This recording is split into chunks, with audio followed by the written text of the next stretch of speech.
Hey guys, Dr. Gary Linkov here of City Facial Plastics in New York City. I'm here to talk to you about hair transplant. If you like the video, make sure to hit like, comment, and subscribe to the channel. So let's talk about a hair transplant. Hair transplant involves taking hair from one part of the body and moving it to another part. A lot of people ask me, well, will it grow where you remove the hair? And the answer is no. It's not going to grow in the location where we removed it because we're taking it with its root, moving it to the new location. It's going to grow in the new location. So that's one of the most important things to remember. Now, there are different types of hair transplants, and most of it involves what your donor area is and what your recipient area is. So you have to know where you want the hair and where you want to remove it from. That's really important. So the most common scenario is taking hair from the back of the head and moving it to the front of the head. That's I would say the most common, most typical way to do a hair transplant. But there are other situations, other combinations of donor and recipient areas. For example,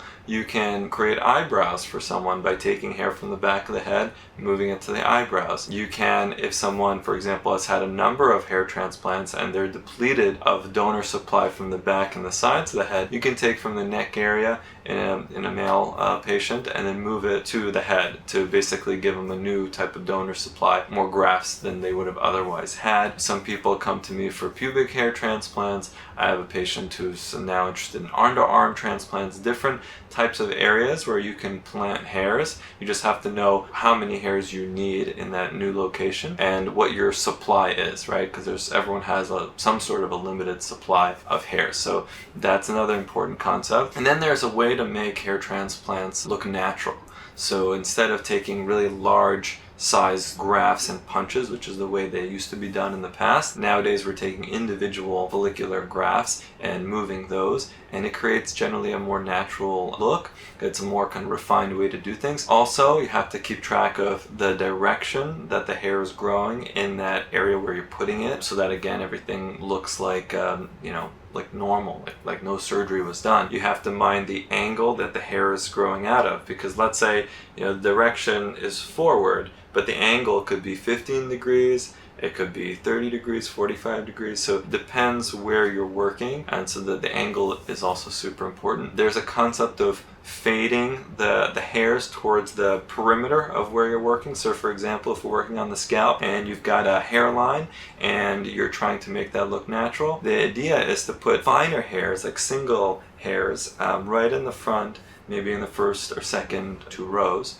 of the hairline. And as you work further back, you basically build up the density, but you also put thicker grafts in those areas. So and it's a similar concept when you're talking about eyebrows or beard hair, where the perimeter of the area gets finer hairs, and in the center it gets denser hairs that are thicker. That's an important concept when it comes to hair transplants as well. So you've got the direction, the angulation, the fading, and then of course it's really how densely you pack the area. Some people think, well, more dense is better. Again, depends where you're working, it depends what your ultimate goal is. There's also a risk of overpacking an area. So if you overpack an area, there isn't enough blood supply for the hairs to survive. So there's a limit to how closely you can pack those hairs. So that's kind of the 411 when it comes to hair transplant surgery. Make sure to watch the rest of the videos to learn more about the process of harvesting hair, of planting the hairs, who's a good candidate, who's not, and what my thoughts are on the robot. Once again, Dr. Gary Linkov, City Facial Plastics. Like, comment, and subscribe.